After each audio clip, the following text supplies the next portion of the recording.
Meski yang memberitahunya adalah Nyonya Selmer, Christopher Reed sama sekali tidak percaya kalau ada orang yang bakalan mampu untuk menghabisi hunter level nasional seperti dirinya. Namun karena Nyonya Selmer tetap kekeh dengan hasil penerawangannya, Christopher kemudian bertanya jika memang itu bakalan terjadi, lalu kepada siapa dia harus meminta perlindungan. Nyonya Selmer bilang Sung Jinwoo mungkin akan bisa melindunginya. Jinwoo yang baru saja keluar dari Supergate merasa bersyukur, sadar dengan tipu muslihat si Giant Monarch sebelum semua rantainya dia potong. Jika tidak, mungkin dia tidak akan bisa mengalahkannya. Rasa syukur itulah yang kemudian memotivasinya untuk menjadi lebih kuat lagi. Nah, keberhasilan Jinwoo mengalahkan para raksasa di Jepang beritanya langsung tersebar dengan sangat cepat ke segala penjuru dunia. Jinwoo pun langsung digadang-gadang sudah layak disebut sebagai seorang hunter level nasional yang baru. Sebuah titel yang mungkin sama derajatnya dengan yang disandang oleh Liu Zigang yang dikabarkan telah mengalahkan si raksasa yang berenang menyeberangi samudera. Sementara Matsumoto Shigeo, sang mantan ketua Asosiasi Hunter Jepang, memutuskan untuk menerima hukuman. Di Maryland, Amerika Serikat, pesta besar diselenggarakan untuk merayakan kesuksesan tim hunter mereka dalam mengatasi Gate Rank S yang muncul di sana. Di saat pesta sedang berlangsung, Thomas Andre menghampiri 3 orang hunter yang sebelumnya sempat bertaruh akan kematian Jinwoo untuk menagih hasil taruhan. Oleh karena yang botak tidak bertaruh apapun, Thomas lalu menyita dasinya. Namun karena Laura bilang itu tidak cocok dengan baju Hawaii yang dia pakai, Thomas pun membuangnya. Setelah penampilannya kece lagi, Laura bilang daftar serikat yang diundang ke konferensi Serikat Hunter Internasional tahun ini sudah dirilis, di mana serikat Ahjin masuk dalam list tersebut. Begitu tahu kalau serikat tersebut adalah miliknya Sung Jinwoo, Thomas Andre terlihat langsung bersemangat lagi. Balik ke Jepang, di saat Jinwoo merasa rugi karena ada satu raksasa yang berhasil kabur ke laut sehingga tidak bisa dia jadikan sebagai prajurit bayanannya, Hanekawa mendatangi Jinwoo karena ada panggilan masuk dari Korea untuk dirinya. Setelah menerima panggilan tersebut, seketika Jinwoo langsung memutuskan untuk segera pulang karena ada urusan keluarga yang sangat mendesak.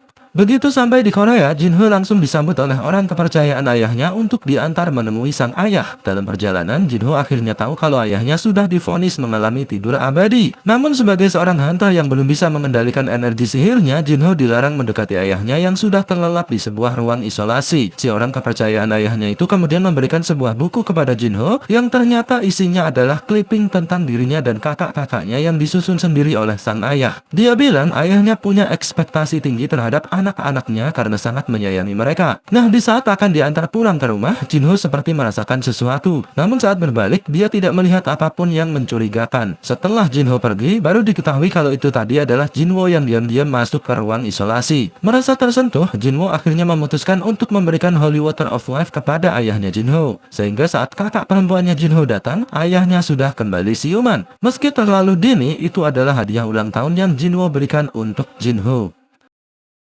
Karena kembali ke Jepang tanpa sepengetahuan Jinwoo menggunakan Shadow Exchange, Jinwoo merasa perlu untuk kembali ke Jepang lagi. Namun karena masih harus menunggu 2 jam sebelum bisa menggunakan Shadow Exchange-nya lagi, Jinwoo malah jadi bingung sendiri. Di waktu yang sama, di sebuah mansion mewah di Amerika, Hunter Christopher Reed merasa ada seseorang yang menyusup ke rumahnya. Meski suasananya sangat hening, ternyata dia sudah kedatangan 3 orang tamu tidak diundang yang mana salah satunya bisa berbicara menggunakan bahasa monster. Nah, sosok misterius itu bilang Christopher Reed adalah salah satu serpihan cahaya paling terang. Oleh karena tidak paham dengan perkataan si orang misterius yang bilang kalau yang dia ajak bicara adalah suatu entitas di atas yang kekuatannya terhubung dengannya, Christopher yang marah langsung bertransformasi menjadi sesosok Cyclops api dan berniat jika harus mati, paling tidak dia ingin mati bersama salah satu di antara ketiga tamunya itu. Melihat wujud transformasinya si Christopher Reed, kedua tamunya yang lain tampak terkesan dengan kemampuannya. Lalu pertaruhan yang meledak-ledak di dalam mansion mewahnya pun terjadi. Di hari terakhirnya di Jepang, ratusan ribu orang berdiri di sepanjang jalan menuju ke bandara yang Jinwoo lalui. Beru yang kebanyakan nonton drama kolosal memberi saran agar Jinwoo melambaikan tangan. Namun Jinwoo ogah melakukannya. Di dalam pesawat, siapa sangka orang yang duduk di sebelahnya adalah Agen Adam White. Agen Adam bilang ada sesuatu yang penting yang ingin dia bicarakan. Lalu dia menunjukkan rekaman video yang menunjukkan kebakaran besar yang melalap mansion mewahnya Christopher Reed. Katanya butuh 1.800 petugas damkar dan 14 hunter tipe magi terkuat untuk bisa memadamkan api tersebut, di mana setelahnya yang mereka dapati hanyalah jasad dari sang hunter level nasional. Menurut sang agen, pihak Amerika curiga ayahnya Jinwoo adalah pelakunya. Jinwoo jelas langsung marah mendengarnya. Namun Adam bilang ada kemungkinan kalau dia adalah monster yang menyamar karena energi sihirnya mirip monster dan dia juga menyerang seorang hunter tanpa alasan jelas hingga membuat gedung biro hunter Amerika rusak parah. Agen Adam memberitahu Jinwoo info tersebut karena dalam konferensi hunter internasional ada kemungkinan ayahnya itu akan dimasukkan ke dalam red notice.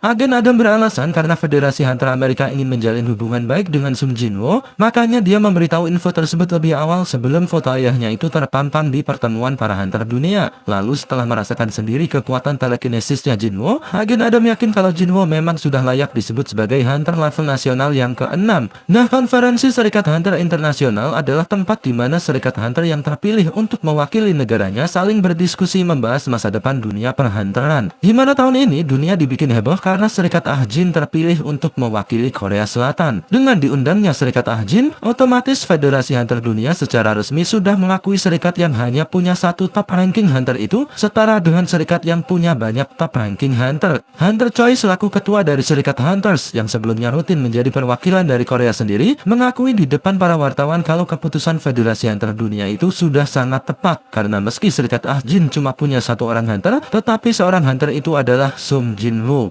Menurut Hunter Choi, jika definisi anggota serikat adalah sejumlah orang yang bisa diajak bertarung ke medan pertempuran, maka Sung Jinwoo sudah punya ratusan yang seperti itu. Pokoknya, meski disudutkan dengan berbagai pertanyaan dari wartawan, Hunter Choi tetap merasa Serikat Ahjin adalah yang paling pantas menjadi perwakilan dari Korea. Selesai melakukan konferensi pers, seorang karyawannya mengatakan ada sebuah gate rank A yang muncul dan Serikat Ahjin tidak mengambilnya. Lalu diketahui bahwa sudah 4 hari sejak kepulangan Jinwoo dari Jepang. Namun Serikat Ahjin sama sekali belum membeli satu pun gate untuk diserang. Namun tidak seperti Serikat White Tiger dan Nike yang seperti monyet yang mendapatkan durian runtuh karena Serikat Ahjin yang tiba-tiba pasif, Hunter Choi justru merasa aneh kenapa orang seaktif Sung Jinwoo tiba-tiba tidak melakukan apapun setelah pulang dari Jepang. Sementara itu di dalam kantornya, Pak Go mendapatkan laporan dari agen Jinchul kalau Hunter Liu Zigang dari Cina secara pribadi ingin meminta informasi terkait Sung Jinwoo. Tapi anehnya, bukan informasi yang bersifat rahasia, melainkan informasi yang sudah menjadi santapan publik. Menurut penjelasan dari narator, Asosiasi Hunter Cina tidak menggunakan standar yang sama dengan negara lain terkait pemeringkatan hunter-hunter mereka. Di Cina, hunter yang menyandang bintang 5 adalah mereka yang disebut sebagai yang terkuat. Namun ada pengecualian untuk Liu Zigang yang menjadi satu-satunya hunter yang menyandang bintang 7 karena saking kuatnya. Nah, mendengar Liu Zigang punya ketertarikan terhadap Sung Jinwoo, Pak Go menyuruh agen Jinchul untuk menolak permintaannya itu atau hanya memberikan informasi receh saja kepadanya. Sekarang kita pindah ke dalam tower milik Serikat Scavenger, di mana Thomas Andre terlihat sudah tidak sabar untuk menyambut kedatangan Jinwoo yang tinggal menunggu sehari lagi. Sebelum hari itu tiba, Thomas memanggil Hwang Dong-so untuk memperingatkannya agar jangan sampai melakukan kontak dengan Sung Jinwoo. Oleh karena begitu terintimidasi dengan kekuatannya Thomas Andre, Hwang Dong-so tidak berani membantahnya barang sepatah kata pun. Bahkan ketika disuruh pergi piknik saja saat konferensi berjalan, Hwang Dong-so hanya bisa berkata, "Baiklah." Meski begitu, Thomas Andre yakin Hwang Dong-so tidak akan patuh begitu saja. Makanya dia menyuruh Laura untuk terus mengawasinya. Konferensi Serikat Hunter Internasional akhirnya dimulai. Para perwakilan Serikat Hunter dari berbagai negara sudah berkumpul di Amerika Serikat. Leonard Nierman dan rekannya yang merupakan perwakilan dari Jerman terlihat kaget melihat begitu banyak wartawan yang meliput konferensi tahun ini. Ternyata itu karena ada Sung Jinwoo. Nah, Leonard sebenarnya ingin menjalin silaturahmi dengan Jinwoo, namun langkahnya langsung terhenti begitu melihat pasukan bayangannya Jinwoo. Ternyata Leonard ini bisa tahu kalau tentara bayangannya Jinwoo tidak disummon dari dimensi lain. Dengan mata kepalanya sendiri, Leonard melihat semua tentara bayangannya Jinwoo bersemayam di balik bayangannya. Dan jika Jinwoo mau, dia bisa saja menyulut perang melawan Amerika Serikat saat itu juga. Melihat Leonard yang hanya diam terpaku menatap Jinwoo, Jinwoo pikir dia hanyalah seorang fans yang ingin meminta tanda tangan, namun grogi. Padahal orang yang jelas-jelas sedang grogi justru ada di sampingnya, yaitu agen Woo Jinchul. Bagaimana tidak grogi? Dia yang hanya seorang pemegang lisensi Hunter Rank A harus menjadi bodyguard bagi seorang Hunter Rank SS setelah Sung Jinwoo. Pantaslah kalau dia hanya menjadi bahan ledekan bagi Jinwoo. Dari semua tamu undangan, satu yang langsung berani menyapa Jinwoo adalah agen Adam White yang kini dapat tugas baru sebagai penghubung antara Amerika dengan Sung Jinwoo. Begitu bertemu, agen Adam langsung mengajak Jinwoo pergi ke suatu tempat, sementara Jinwoo dan agen Jinchul langsung diantar ke hotel oleh anak buahnya karena ada sebuah informasi yang sangat rahasia yang ingin dia tunjukkan. Dalam perjalanan ke gedung biru Federasi Hunter Amerika, agen Adam mengatakan pihak Amerika saat ini sedang dalam kondisi tidak baik-baik saja setelah kematian Hunter Christopher Reed. Pihak Amerika berencana mencari penggantinya terlebih dahulu sebelum mengumumkan kematian sang Hunter ke publik, dan Jinwoo adalah salah satu kandidat terkuatnya. Untuk itu, pihak Amerika tidak segan untuk menawarkan runestone dari naga kemis yang dulu pernah memporak-porandakan Amerika sebagai imbalannya jika Jinwoo mau berganti paspor. Namun alih-alih tertarik dengan runestone yang agen Adam tawarkan, Jinwoo malah lebih tertarik untuk melihat langsung mayatnya Kemis. Oleh karena tidak tahu di mana mayat Kemis disimpan, agen Adam meminta izin untuk melapor kepada atasannya terlebih dahulu. Begitu sampai di gedung federasi, agen Adam langsung menghadap Pak David Brennan untuk melaporkan apa yang Jinwoo minta. Karena Pak Brennan bingung kenapa Jinwoo lebih tertarik dengan mayatnya Kemis ketimbang runestone-nya, dia pun menyuruh agen Adam untuk menunggu di luar karena dia ingin berdiskusi terlebih dahulu dengan agen Connor. Menurut agen Connor, normalnya seorang hunter akan berani mengeluarkan banyak uang untuk mendapatkan skill baru dari sebuah runestone, apalagi runestone-nya sekelas miliknya Kemis. Tapi karena Jinwoo lebih ingin melihat mayatnya Kemis ketimbang runestone-nya, agen Connor yakin bagi Jinwoo, value mayatnya Kemis pasti lebih besar ketimbang runestone-nya. Sekejap mereka langsung tersadar, jangan-jangan Jinwoo juga bisa mengekstrak jiwa monster yang sudah lama mati yang dikalahkan oleh orang lain. Pak Brennan yang panik langsung bertekad untuk mencegah hal itu agar jangan sampai terjadi. Namun agen Connor bilang mereka masih perlu menjalin hubungan baik dengan Sung Jinwoo. Hingga akhirnya diputuskan Pak Brennan sendiri yang akan menemani Jinwoo untuk bertemu dengan mayatnya Kemis. Dan begitu sampai di TKP, Jinwoo langsung pasang aksi untuk membangkitkannya.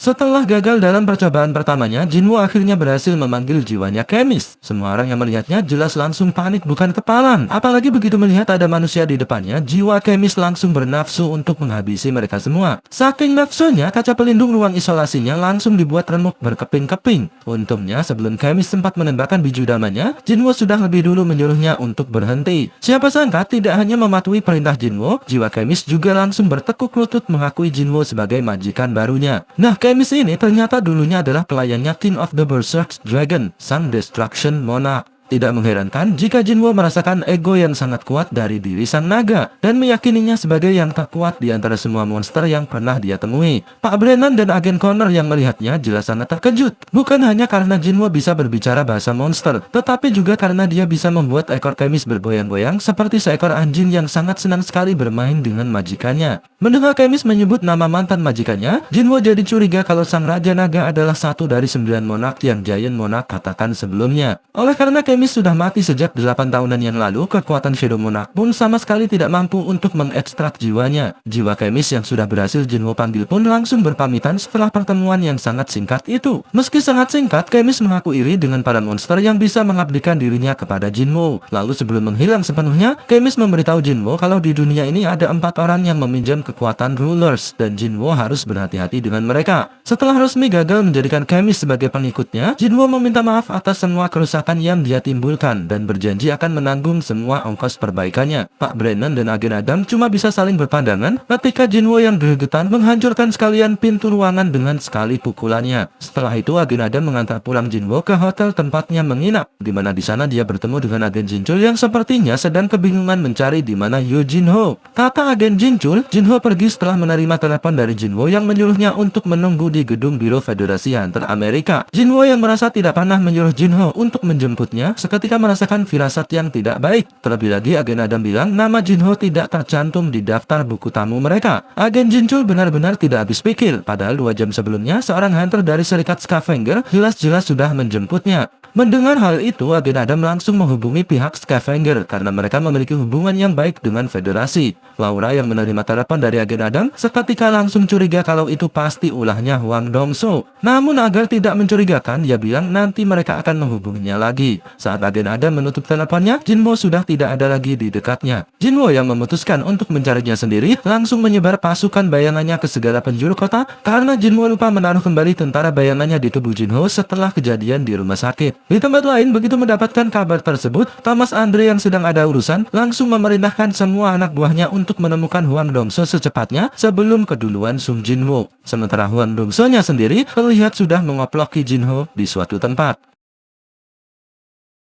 Dengan berdiri di atap sebuah gedung pencakar langit, Jinwoo memperhatikan dengan seksama setiap experience yang dirasakan oleh prajurit bayangan yang dia sebar. Karena belum ketemu-ketemu, Jinwoo sempat menduga kalau Jinho mungkin sudah dibawa keluar kota. Tapi sebagai pemegang lisensi Hunter Rank D, Jinwoo yakin Jinho pasti akan melawan jika ada yang mencurigakan. Namun karena satu-satunya petunjuk yang dia miliki hanyalah si pelaku merupakan anggota Serikat Scavenger, Jinwoo langsung yakin kalau otak udang di baliknya adalah Hwang Dong-soo yang ingin membalas dendam atas kematian kakaknya. Merasa bersalah atas atas apa yang terjadi kepada Junho, kali ini Jinwo benar-benar terlihat sangat marah. Sementara itu di kantornya, Thomas Andre masih belum mendapatkan info juga terkait posisi Hwang Dong-so. Sebagai sesama Hunter Rank S, Thomas yakin Hwang Dong-so pasti tahu betul kalau Jinwo bukanlah tandingannya. Namun karena dia masih nekat bikin gara-gara, Thomas yakin satu-satunya alasannya adalah Dong-so percaya kalau Thomas pasti bakalan ikut turun tangan membantunya. Thomas kemudian menghubungi Laura untuk menanyakan perkembangannya, dan Laura bilang ada 3 lokasi yang sering dikunjungi oleh Hwang Dong-so dalam 1 bulan terakhir. Begitu mendapatkan info dari Laura, Thomas langsung menggerakkan seluruh anggota serikatnya untuk mencari di ketiga lokasi tersebut. Laura bilang Biro Federasi Hunter mau membantunya melacak Hwang Dong-so karena dia bilang kepada mereka jika Hwang Dong-so tidak segera ditemukan, mungkin akan terjadi clash antara Thomas Andre versus Sung Jinwo. Gara-gara omongannya Laura itulah seluruh karyawan di federasi jadi heboh. Apalagi begitu mendengar kabar kalau seluruh jadwal raid serikat Scavenger tiba-tiba dibatalkan dan seluruh hunternya bergerak menuju ke suatu tempat. Nah, di sebuah pabrik kosong, Hwang Dong-so dan 2 rekannya terlihat sudah mengoploki Jinho hingga babak belur. Namun Dong-so masih belum puas karena Jinho belum mengatakan apa yang ingin dia dengar. Dong-so sendiri sudah menyiapkan seorang healer canggih yang siap untuk mengobati Jinho setiap kondisinya mulai memburuk, sehingga dia bisa puas menyiksa Jinho sampai dia bilang kalau Sung Jinwo yang menghabisi kakaknya. Namun siapa sangka, meski kocot sana-sini, Jinho tetap nekat mengacungkan jari tengahnya ke mukanya Dong-so. Hwang Dong-so jelas makin brutal menyiksanya, sampai-sampai 2 rekannya takut kalau Jinho bakalan terbunuh. Saat Hwang Dong-so mulai menunjukkan sisi psikopatnya, sesosok bayangan muncul. Karena yang muncul adalah seekor orc, Hwang Dong-so sempat menduga kalau ada dungeon break yang terjadi di dekat TKP. Dong-so yang merasa tidak punya waktu untuk bermain-main, langsung maju untuk mengoplok si orc itu dengan tangannya sendiri, tanpa dia tahu kalau orc itu adalah salah satu prajurit bayangannya Jinwo. Di Korea, ibu dan adiknya Jinwo terlihat mulai khawatir dengan kondisi Jinwo saat ini. Dalam hati, Beru bilang mana mungkin ada orang yang cukup kuat untuk membuat rajanya itu celaka. Lalu saat siaran di TV menampilkan mukanya Jinwo, Beru tiba-tiba merasakan amarah Jinwo yang bikin bulu kuduknya merinding. Kondisi yang sama juga terjadi kepada bayangannya Jinwo yang lain, termasuk yang menempel di tubuh ketua serikat Knight. Nah, balik lagi ke Amerika. Karena tidak sabar dengan kecepatan mobil yang dikendarainya, Thomas Andre memutuskan keluar paksa dari dalam mobil dan memilih berlari menuju ke TKP. Sementara di TKP, Hwang Dong-so terlihat sudah merasakan bogem mentahnya Jinwo yang bertukar posisi dengan si orc yang tadi. Begitu sampai di TKP, Jinwo langsung memberikan ramuan penyembuh kepada Jinho. Namun karena kondisinya sudah terlalu buruk, ramuannya itu tidak ngefek sama sekali. Sambil menahan marah, Jinwo bilang jika salah satu dari 2 anteknya Hwang Dong-so ada yang seorang healer, cepat sembuhkanlah Jinho. Namun karena malah kebanyakan bacot, Jinwo langsung mengoplok salah satunya sampai tepar. Satunya lagi langsung ikut dibikin tepar karena dia bilang dia bukan seorang healer. Setelahnya, giliran Hwang Dong-so yang dia koploki, gara-gara terus memaksa Jinwo untuk mengaku kalau dialah yang telah menghabisi kakaknya. Meski Dong-so adalah seorang Hunter Rank S yang sudah di-upgrade kekuatannya oleh Nyonya Zelda, di depan Jinwo kekuatannya itu sama sekali tidak ada apa-apanya. Jangankan menyerang balik, menahan setiap serangannya Jinwo pun dia tidak mampu. Lalu di saat nyawanya sudah hampir habis, Thomas Andre datang. Namun Jinwo sama sekali tidak peduli dengan peringatannya agar berhenti mengoploki Hwang Dong-so. Karena setelahnya Thomas malah main perintah kepadanya, seperti kain lap yang sudah kumuh, Jinwo melempar tubuh Hwang Dong-so begitu saja untuk berganti menantang Thomas Andre.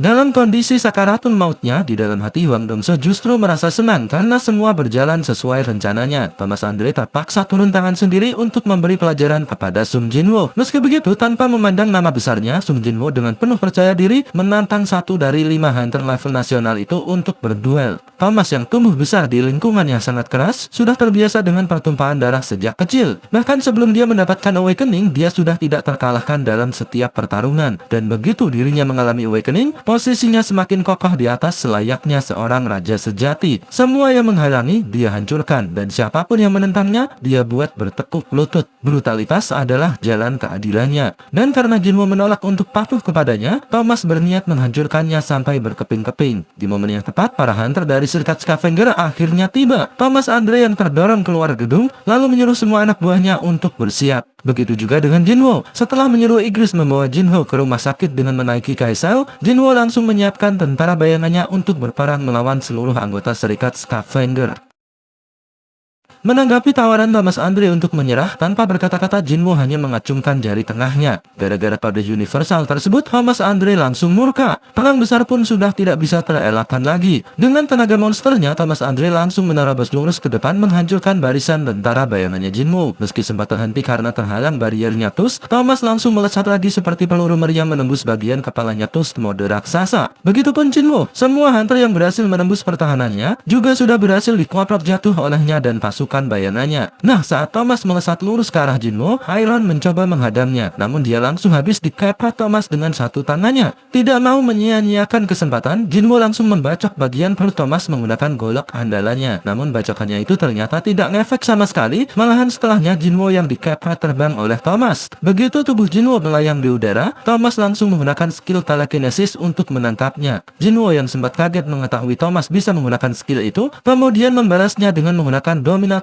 Touch yang membuat Thomas tidak bisa menggerakkan tubuhnya lagi. Thomas jelas bingung apa yang sebenarnya Jinwoo rencanakan. Di saat dirinya menarik tubuh Jinwoo untuk mendekat, Jinwoo malah menggunakan daya tariknya itu untuk menyerang balik. Dan satu koplakan mantap dari Jinwoo mendarat mulus di tubuhnya Thomas hingga membuatnya terlempar cukup jauh ke belakang. Thomas jelas tidak menyangka satu pukulannya Jinwoo itu bisa membuatnya berdarah meski hanya sedikit. Kemudian di saat Thomas masih belum siap menyerang balik, Jinwoo sudah datang lagi memberi pukulan bertubi-tubi yang membuat Thomas semakin murka lalu memutuskan untuk menggunakan reinforcement. Di momen itulah, Jinwoo ingat akan perkataan Kemis terkait 4 orang yang meminjam kekuatan Rulers. Jinwoo menduga mereka adalah 4 dari 5 orang yang berhasil mengalahkan Kemis 8 tahunan yang lalu yang kini menyandang titel Hunter level nasional, di mana salah satunya adalah si Thomas Andre ini. Dan begitu transformasinya sudah berhasil, Thomas langsung mengeluarkan teknik menyerupai Black Hole yang langsung menyedot habis tentara bayangannya Jinwoo. Jika saja telat menggunakan skill Commander's Authority, Jinwoo yakin dirinya juga pasti akan ikut terhisap. Selanjutnya, puncak dari duel maut ini pun akan segera dimulai.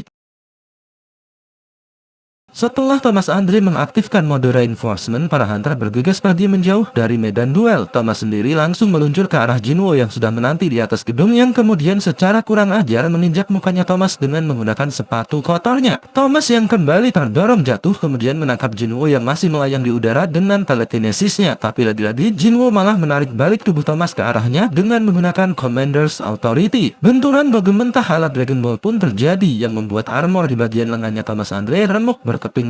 Thomas yang sudah kehilangan ketenangannya kemudian mulai menyerang secara membabi buta. Namun yang terjadi, kedua tanduknya justru berakhir ditangkap oleh Jinwoo dan muka gagahnya langsung dijebret ke lututnya Jinwoo hingga topengnya remuk. Agen Adam dan sopirnya yang baru tiba di TKP langsung merinding bulu rama merasakan betapa dahsyatnya ledakan energi sihir yang ditimbulkan dari pertarungan mereka. Namun keduanya tidak bisa berbuat apa-apa untuk menghentikan duel maut tersebut meski melihat Thomas Andre dikoploki tanpa ampun oleh Sung Jinwoo di depan kedua mata mereka. Thomas Andre yang sudah babak belur benar-benar tidak habis pikir. Bagaimana bisa seorang hunter tipe mage seperti Sung Jinwoo bisa punya kekuatan dan kecepatan yang segila itu. Namun harga dirinya yang begitu tinggi membuat Thomas Andre menolak untuk kalah begitu saja. Tapi usaha terakhirnya untuk menyerang balik berhasil dimentahkan oleh Jinwoo yang kemudian semakin brutal dalam mengoplokinya. Aden Adam yang terlihat kasihan meminta Jinwoo untuk berhenti. Namun Jinwoo terus melanjutkan aksinya sampai kata-kata menyerah keluar sendiri dari mulutnya Thomas Andre. Agen Adam benar-benar nyaris tidak percaya ada orang yang bisa membuat seorang Thomas Andre sampai babak belur seperti itu. Lalu begitu Jinwoo menghentikan koplokannya, Agen Adam langsung menyuruh seorang healer untuk segera menyembuhkan Thomas. Namun karena banyaknya tulang yang patah dan pendarahan yang begitu hebat, sang healer bilang dia tidak bisa menyembuhkannya sendirian. Katanya jika bukan seorang hunter level nasional sekelas Thomas, dia pasti sudah mati belasan kali dengan luka separah itu. Untungnya dalam insiden tersebut tidak ada korban jiwa dari sisi para hunter kecuali Hwang Dong-so.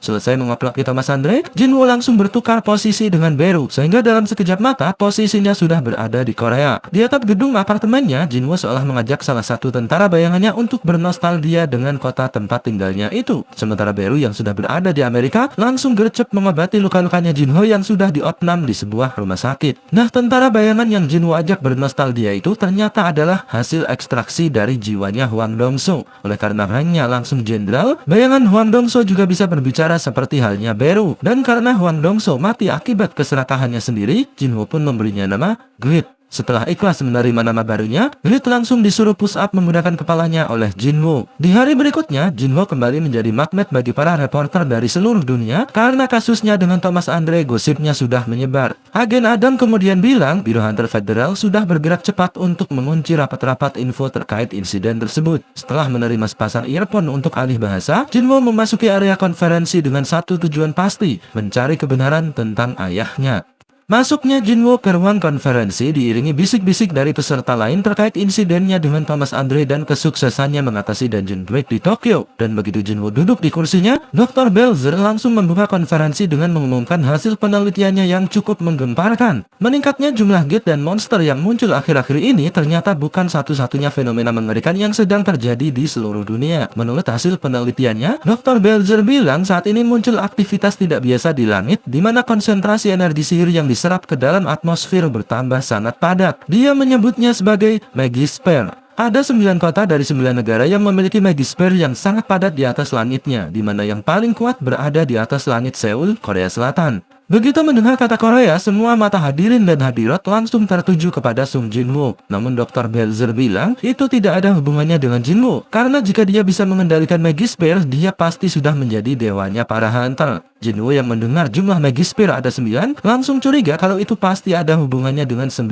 monark. Dr. Belzer mengatakan saat ini masih belum ada solusi untuk masalah tersebut karena penyebabnya juga masih belum diketahui. Tapi satu hal yang pasti, dunia akan segera mengalami suatu masalah yang sangat besar. Setelahnya, Pak David Brennan mengambil alih mimbar untuk mengabarkan berita lelayu. Di depan para tamu, Pak Brennan mengumumkan bahwa Hunter Christopher Reed tewas dibunuh 2 minggu sebelum konferensi dimulai. Mendengar info tersebut, para hadirin dan hadirat langsung heboh. Bagaimana bisa ada orang yang bisa membunuh seorang hunter level nasional? Oleh karena Jinwoo baru saja dikabarkan membuat Thomas Andre babak belur, kecurigaan mereka semua pun langsung tertuju kepadanya. Namun Pak Brennan segera melanjutkan pidatonya agar para hadirin tidak terburu-buru mencari kambing hitam. Pak Brennan kemudian menampilkan foto ayahnya Jinwoo terkini dan saat masih muda serta melabelinya sebagai tersangka utama. Oleh karena wajahnya terlihat sangat mirip, para pemirsa jadi semakin tidak berani melirik ke arah Jinwoo. Jinwoo sendiri terlihat mulai kesal. Pada dasarnya Dungeon memang wilayahnya para rulers, tetapi dia tidak habis pikir kenapa mereka mengirim monster yang penampilannya menyerupai ayahnya. Pak Brennan mengatakan si tersangka utama ini mereka temukan di dalam sebuah gate yang terbuka di salah satu wilayah di Amerika. Oleh karena dia berbicara bahasa Korea, dimintailah bantuan Hunter Hwang Dong-so untuk menginterogasinya. Namun tanpa alasan yang jelas, dia menghajar Hunter Hwang Dong-so dan kabur dari interogasi dan menyebabkan markas Biro Hunter terbakar hebat. Pak Brennan curiga ada monster humanoid lain yang berhasil keluar dari gate yang berbeda untuk kemudian menggerebek rumahnya Christopher Reed secara bersama-sama. Saat video yang menampilkan ayahnya muncul di layar, Jinwoo mendengar ayahnya mengatakan sesuatu kepada Hwang Dong-so. Jelas sekali di telinga Jinwoo kalau ayahnya itu sedang memperingatkan Hwang Dong-so agar jangan pernah pergi ke Korea lagi. Dia mengatakan itu bukan untuk melindungi Jinwoo, melainkan untuk menyelamatkan Hwang Dong-so agar jangan sampai kesengsaraannya dibawa sampai mati. Mendengar kata-kata itu, Jinwoo langsung yakin 100% kalau dia memang adalah ayahnya, dan dia sudah tahu tentang kekuatannya Jinwoo. Kecurigaannya Jinwoo itu pun langsung dikonfirmasi kebenarannya oleh Grid yang merupakan korban langsung dari bapaknya itu. Pak Brennan mengangkat topik tersebut di konferensi karena dia ingin meminta bantuan kepada seluruh serikat yang hadir agar sudi melaporkan kepada mereka jika ada yang melihat tersangka. Lalu satu persatu peserta mulai bertanya, yang mana dari pertanyaan mereka itu akhirnya dikonfirmasi kalau energi sihir yang dipancarkan oleh tersangka sama persis dengan energi sihirnya para monster. Meskipun dia tetap kekeh mengaku sebagai seorang manusia tulen. Seseorang kemudian bertanya, jika dia beneran manusia, kenapa Pak Brennan tidak mengungkapkan saja langsung identitasnya? Pak Brennan bilang sebenarnya dia tidak ingin mengungkapkannya sekarang karena si tersangka punya hubungan dengan salah satu peserta konferensi. Namun atas desakan dari Liu Zigang, akhirnya Pak Brennan secara resmi mengkonfirmasi kalau si tersangka adalah ayahnya Sung Jinwoo. Lagi-lagi seluruh ruangan jadi heboh sendiri. Liu Zigang kemudian bertanya langsung kepada Jinwoo apa yang akan dia lakukan sekarang. Jinwoo bilang jika dia memang monster, dia sendiri yang akan menghabisinya. Namun jika ternyata dia memang ayahnya, maka meski seluruh dunia akan menjadi musuhnya, Jinwoo pasti akan pasang badan untuk melindunginya. Begitu konferensi selesai, Agen Adam benar-benar tidak habis pikir. Bagaimana bisa Jinwoo mengatakan kata-kata provokatif semacam itu langsung di depan 500 top ranking hunter dari 120 negara. Dia pikir hanya ada satu orang yang mungkin berani mengatakan hal semacam itu di dunia ini, tapi orang tersebut nyatanya saat ini sudah dibikin masuk ke rumah sakit oleh Sung Jinwoo. Agen Adam kemudian mengundang Jinwoo untuk menghadiri pesta yang sudah dipersiapkan oleh Biro Federasi. Namun belum sempat Jinwoo menjawabnya, Liu Zigang dan rombongannya sudah keburu datang menghampiri mereka. Karena agen Adam ternyata juga bisa berbahasa Mandarin, dia lalu menerjemahkan kata demi kata yang Liu Zigang katakan. Berkat itu, Jinwoo akhirnya tahu kalau raksasa yang kabur ke laut telah dikalahkan oleh Liu Zigang. Karena tahu betapa kuatnya satu raksasa yang dia kalahkan, sang hunter jadi penasaran ingin bertemu langsung dengan orang yang sudah mengalahkan semua yang muncul di Jepang. Dan terkait insiden yang menimpa Thomas Andre, Liu yakin Thomas lah yang salah. Liu Zigang juga berharap si tersangka utama bukanlah ayahnya Jinwoo.